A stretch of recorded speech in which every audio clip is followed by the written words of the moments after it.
Welcome to another Lion's Table. This is going to be the third part in the Citizen of Heaven series. Do not be deceived. God is not to be mocked. Whatever a man sows, he will reap in return. The one who sows to please his flesh, from his flesh will reap destruction. But the one who sows to please the Spirit, from the Spirit will reap eternal life. Yes. But what does it mean to sow to please your flesh? So many Christians think that it just means love sex, drugs, and alcohol, or just to love all the things that are pleasurable to your flesh, including ice cream. In many respects, yes. But we cannot be in the Spirit unless we leave behind that which is of the flesh. But, it's so much more. Yes, it's gluttony, it's self-indulgence, it's treating yourself to what you want, it's greed. It's treating your own needs first rather than God's needs for worship and praise for what He has done and continues to do and will do. And lastly, it's first and foremost your own pride and telling yourself you did it, as in man did it. Yes, folks, that is living to satisfy the flesh, because who doesn't like a good pat on the back, right? But if you sow to the Spirit, who sees that?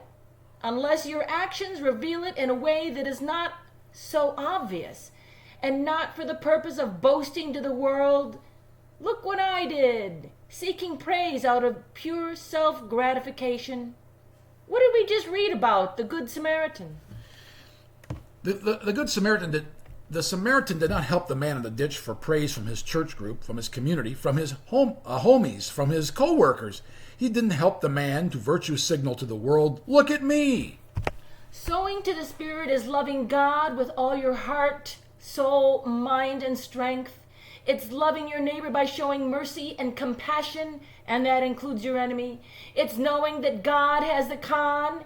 He's on first. He alone owns all things. He owns the world and the universe. It all belongs to Him, for in Him all things hold together. Colossians 1:17. The supremacy of Christ.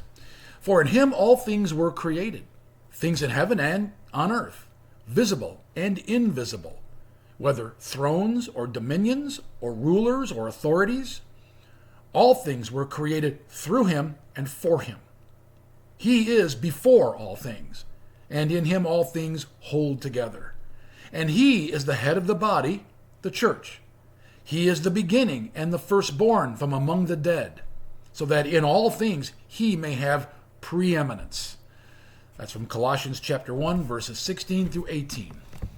So in these times, don't sow to the flesh, for you will reap that. You must sow to the Spirit. That means kingdom living. That means being a citizen of heaven. Whatever happens from now on, live like you are in the kingdom, a citizen of heaven, with God first in your heart, soul, and mind. And whenever you see a man or woman in the ditch, help them out of the darkness that is this fallen world, the untruth. And let the peace that comes from Christ rule in your hearts. For as members of one body, you are called to live in peace and always be thankful. Colossians 3:15. Jesus Christ came to destroy the law of Moses with all its rules and commands as in ordinances. He even brought Jews and Gentiles together as though we were only one person when He united us in peace. Ephesians 2:15. But that peace is by Him and Him alone. He came, He brought, He united. That is the good news. Thank you for joining us on this part 3 of the Citizen of Heaven series. We hope it's been a blessing to you, and we invite you to join us again next time.